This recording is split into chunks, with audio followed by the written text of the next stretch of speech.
we have a very, very high female quote, not just for associates, and also for lawyers and for partners. Nice. Thank you for being with us. Thank and you. also for bringing your baby girl. Yeah.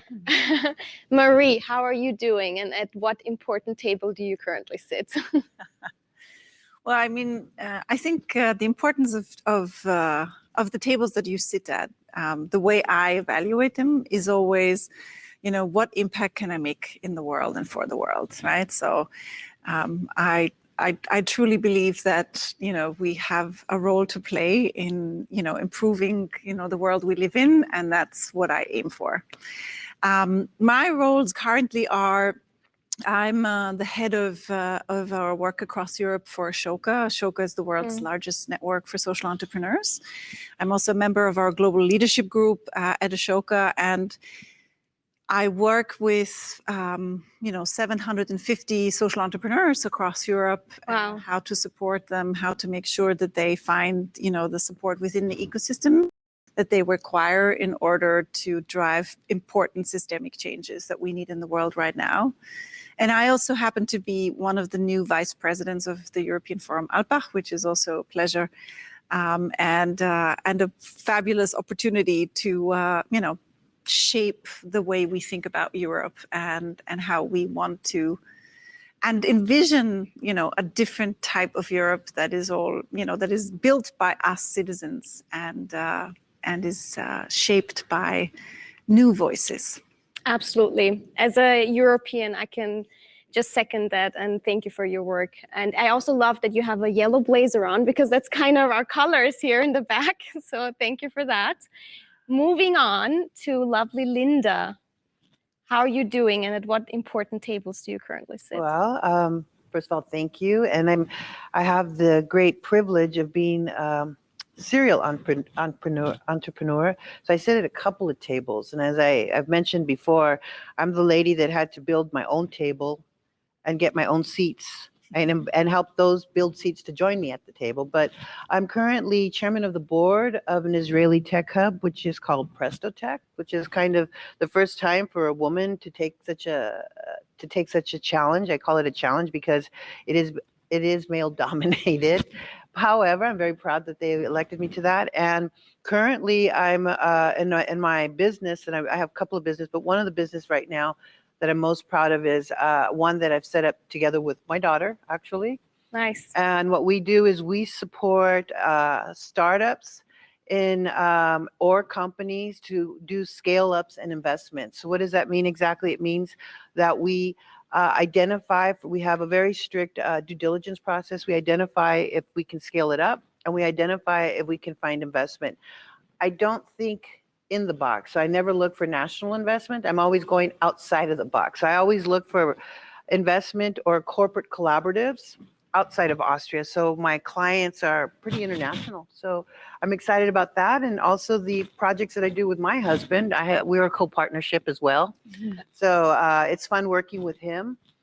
We have our expertise, and we also have lively discussions, but I get to tell everybody I get to sleep with the boss. Or the other way around. Or the other way around. He likes to say that too. So we confirm, but no, I mean, not to be all joking aside, I said that on purpose to be provocative, because I think it's important for us to really identify that stigmatism of an attractive woman in an environment, that's how people think that you're going to get a seat at the table. And I'm here to tell you, no siree, ladies, it doesn't work that way. And I hope that we can share some of those insights of what I've experienced on sexism and, all these discussions that are coming out. Absolutely. Well, we will have some time now to dive into a couple of questions that I've prepared, but also the last 15 minutes of the sessions, we will really interact live with you. So you can suggest the questions that you have in the Q&A section, and we will try to cover as many as we can. But yeah, let's dive right into the conversation. So, Marie, you mentioned with Ashoka, you're really working with change makers and social entrepreneurs, and you are leading the European office, so to say. So on a daily basis, you as a leader have to inspire so many people. How do you do that? Well, I think inspiration comes from inspiration, right? I have the ultimate privilege and, to be working with, these 4,000 people that we work with across the world who are driving these important changes, right? People like Gladys Kalema, for example, who was one of the first to develop a public health system to protect local communities and gorillas. And, right now we know just how important it is to make sure that not only humans are healthy, but that it's also important to protect our environment, because zoonotic, diseases, which is exactly what we're living through right now, are a key factor in ensuring health and well-being for everyone. So Gladys is just one example of the amazing people that I work with.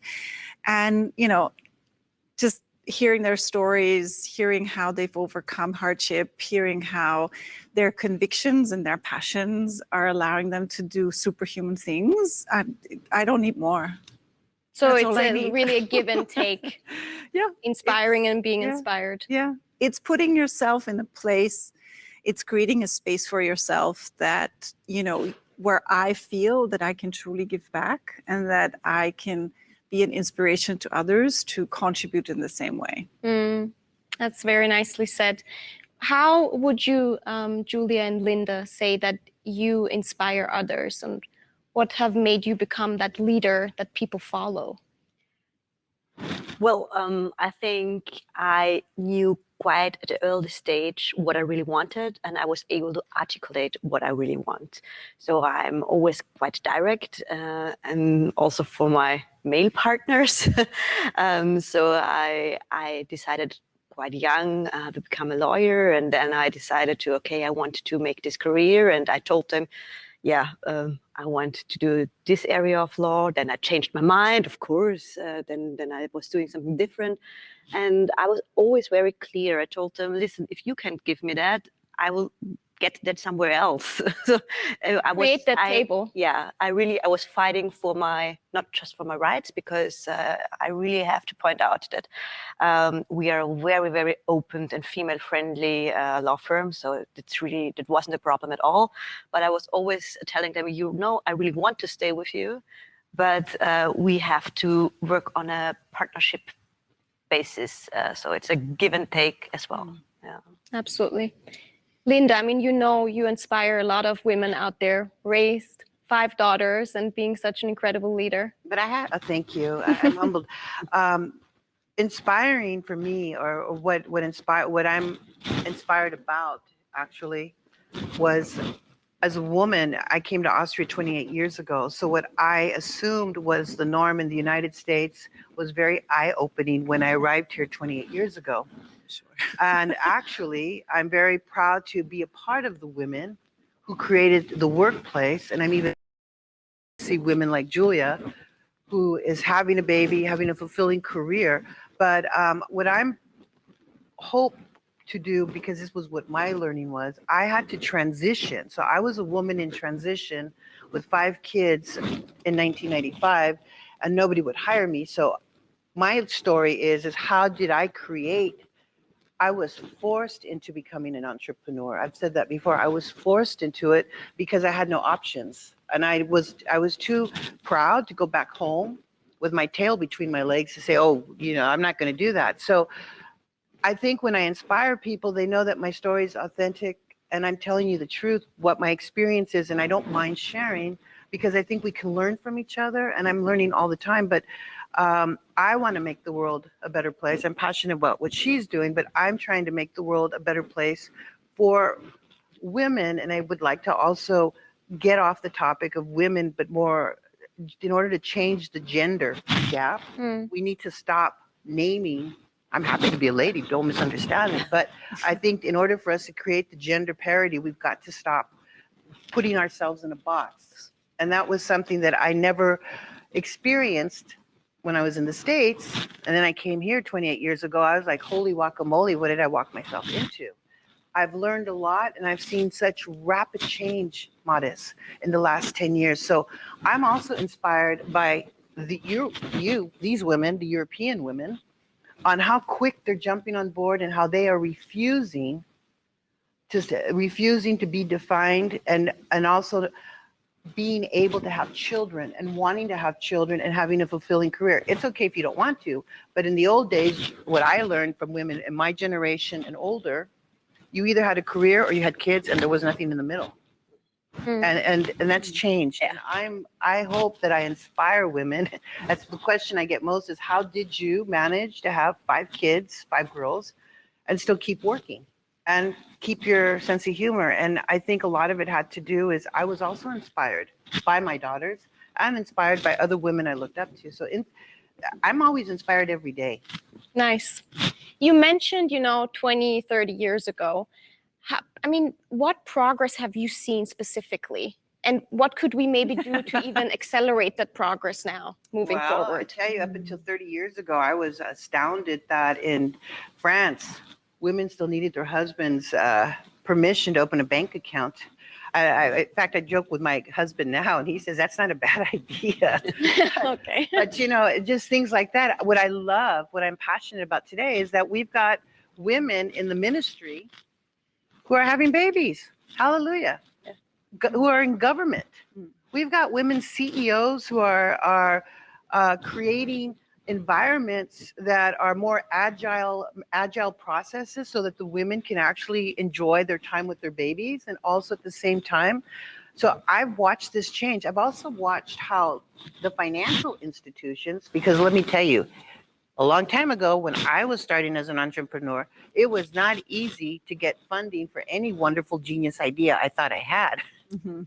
Whereas in the States, you could go there and do a business plan. So just seeing that in the last 10 years, watching what the ABS is doing, the Vienna Business Agency, it's so incredibly for me. And I think it's those dynamic women like yourself who are saying, excuse me, I have value and I'm important. So that's what I've seen. Based in 1994 to 2000, I remember people telling me, what do you want to work for? You get enough, and I love this country. I did not get it for a long time because I thought it was welfare, Kinderbeihilt for children, mother's money. I did not know that was actually, I was entitled to that. I never applied for it. So when my tax accountant told me, I had a windfall. So, and they would tell me, why are you working? You get paid to stay home. And I was like, I don't want to stay like this. And by the way, I was divorced. So I knew that in order to afford all these wonderful things, or the standard of living that I thought was important for my kids, I had to do something. So I've seen so much radical, beautiful change. And yes, there's room for change. And yes, I still think that we need to stop our definition of saying, okay, I want my woman. No. I want to be recognized equally for the product and output that I give. And I want to be validated. Absolutely. That's important. Beautifully said.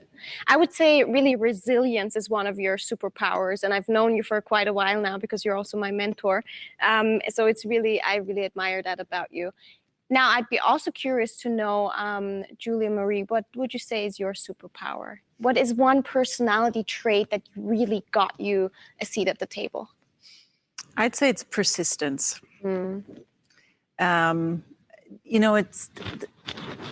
I think we all, in our own very individual ways, have superpowers and strengths and talents, but they will only develop their actual potential if you keep on doing what you think is right.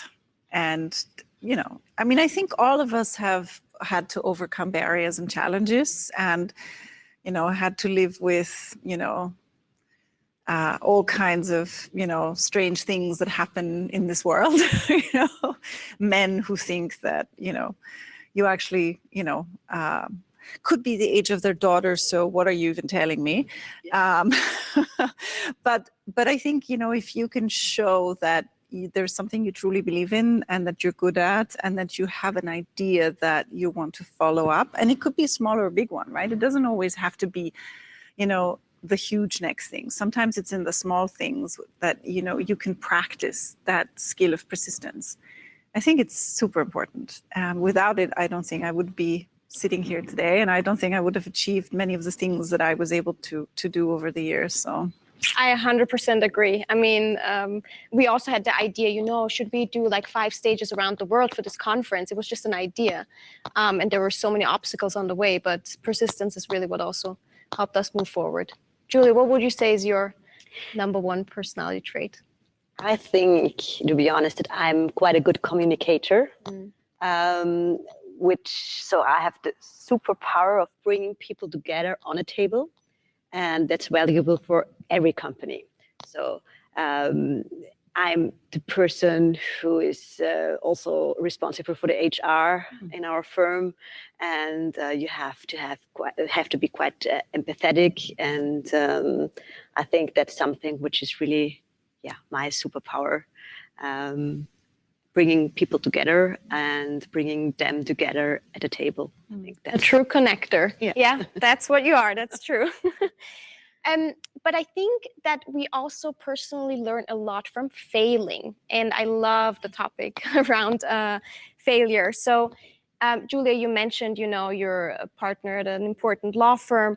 What was the biggest mistake you've done in that position as a leader?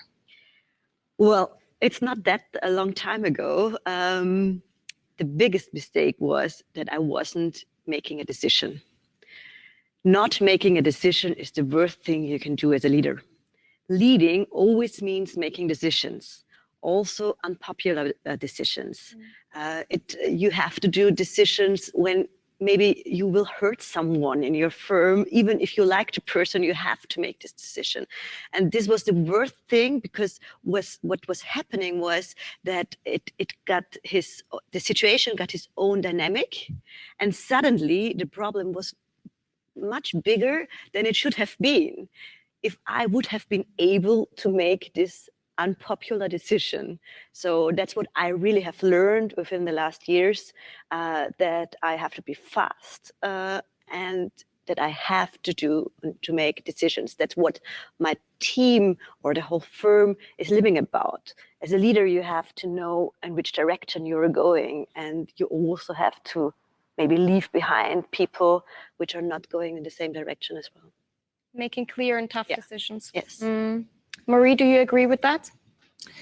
I think that's key. I mean, I was reflecting on that question, what was my best mistake? And I would agree. It's when my mistakes have been around not trusting my gut feeling,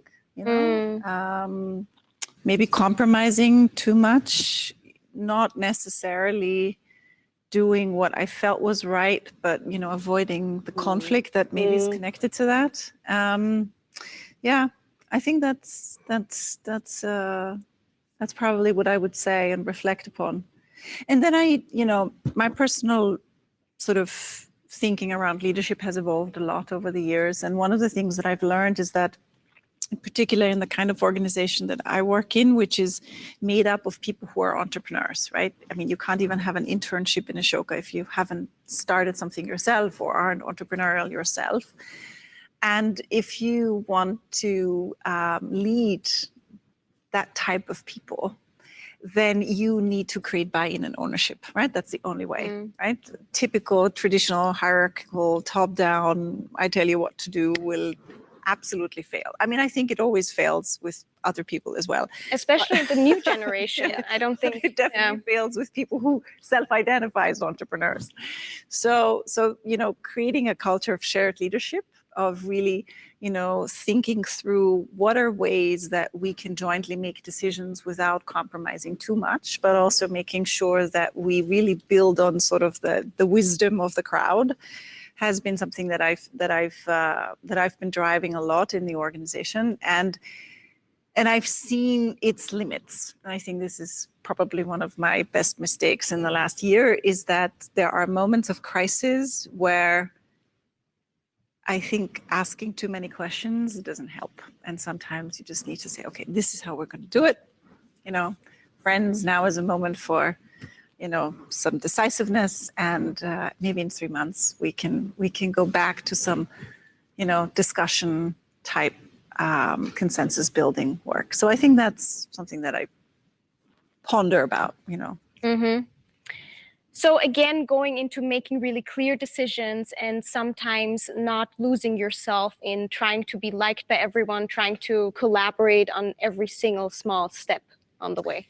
I wouldn't say that that's always the case, right? I think and that's at least my learning, is that, when we think that we as one, I as the one person that I am with my background, my experience, I can learn so much from other perspectives and from other people and their views on things and how they've experienced things and what they've learned over their professional life. So I don't think that, sole decision making is the way to go typically, but I do think there are some moments when it is the way, to go, because it's sort of, it takes responsibility off the shoulders of people that allows them to then, open it up for other things. So I feel like, leadership is very much about sensing the situation and understanding at what point in time do we want to build consensus, at what time do we want to share our responsibilities, and at what point, do we have to step in and say, listen, I've seen this happen now, and now is the moment to do something else. And now is the moment to do something else, because we are now going into the Q&A session with all of you, and I already am getting a couple of questions here. There was one question around mentoring, and we at the Female Factor are really big fans of mentoring programs. That's why we also run our own mentoring program. But how helpful was mentoring and or sponsorship when it came to getting your seat at the table? Linda, do you Oh my go goodness, ahead? it was the most important thing for me always. In fact, I still have a mentor. She's 94 years old, and she's in Vienna. The importance for mentoring and being a mentor for me is extremely valuable, because being mentored, I approached women who I felt a connection to, and who I wanted to maybe be like, it was easy for me to talk to them and partner with them. And I got to tell you, the most beautiful journey for me as a mentee was these mentors today. I have a mentor that helped me investing when I was 25.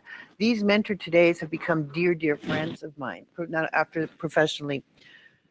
As a mentor sponsoring, I think it's extremely critical, and I do it with a big heart, because I know I rather, tell someone, oh, don't go down that path. I went there and my fingers got really hurt. Don't do that, So I think it's valuable, and I love learning from my mentees.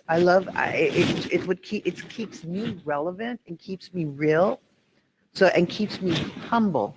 I am always humbled, and I'm privileged to have women like yourself in different parts of the world who have become not only my mentees, but I sometimes feel that you guys are mentoring me too. And so I enjoy that very much. It's my passion today. Yeah, I can second that. Being your mentee. Yeah, both sides learn, I think, and very much benefit. What has your experience been with mentoring? I would say that I've learned that there are some positions that you can only get if you have somebody who will support you and champion you, right? And I think it's important to understand that as much as organizations, wherever and what type they are, want to be meritocratic, there are these sort of informal power structures, and it's important to understand them, right? Because unless you understand the rules of the game, you also can't break the rules. I like that. So that's important here. In this country, you betcha. Yeah. So I think, so that's one thing, right? Like the importance of identifying your champions, which could be male or female, could be people in positions of power or positions of wisdom or experience. It isn't always the obvious people that are probably key for that. And then in terms of mentorship, I feel that, there's so much that we can learn from each other in, the different types of roles that we're in and positions and perspectives that we share. So there is a lot of power in that exchange. I don't think that I personally have had a mentorship experience per se, Interesting. which is interesting. I do think about it quite a bit. It's never too late. It's definitely never too late. We will remember that, Marie. I'll sign you up. Cool. Give me a recommendation. Absolutely. Well, yes, mentoring is, in my opinion, is very important. I do have, I would say, two mentors within the firm, within the same firm. One is the senior partner. I was his junior associate on an early stage, and he is still someone where I'm learning quite a lot of economic stuff, how you lead a firm. And I do have a really, really, really great colleague of mine. He is my mentor for all my knowledge, because when you're so young, especially being a lawyer, means you need a lot of experience because you're learning every year. And he's still the one I call when I have a question or don't know on a legal base what to do. And what I also do, I'm in quite a lot of mentorship programs as a mentor, and I always try also to get out of my bubble, because here's a lot of mentoring with very, very super intelligent, successful women. And was also a mentor for a young girl with a not that privileged social background. And I helped her to get a workplace because she wasn't able to, wasn't able to write an application. So that's I tried to give her to help her with my experience, how she can talk with companies or how she can set up an application. Were you successful? Yes, she's Great. now at the financial authority. Oh, It's wow. great, yeah. Ooh. It's really cool, yeah. That's nice. For young men. Yeah. And I do like working with young men. And my mentor is actually my business partner. Yeah. And he's my go-to person for knowledge, Yeah. which he would like me more aptly to say, yes, it's my husband. But because he's so good at one thing and I'm good at another thing. So it's kind of fun that we mentor each other, like we cross over. Very complimentary. Yeah, it works for us. So I think it's also valuable to mentor young people. Everybody needs a mentor, just someone to talk it out, just to have someone to Or have even a sparing partner. a sparing partner. Yeah, I mean, that's why I love my lady. She's 94, but boy, she's a tough cookie, and she keeps me on online. And I think Speaking of tough cookies, I have a tough question coming up here from Christina. And Julia, you mentioned that you're very straightforward, and that's what got you where you are right now. She is asking, what would you do when men tell you that you won't achieve anything with that type of aggressive character? I don't even care, to be honest. I would ignore it. I mean, you will never, ever find a situation where everyone is agreeing with you. They don't agree what you're wearing. They don't agree how you look like. They don't agree what you're saying. So I don't even care. I just stopped thinking about what other people think about me. I would have to say, just remember a good tip.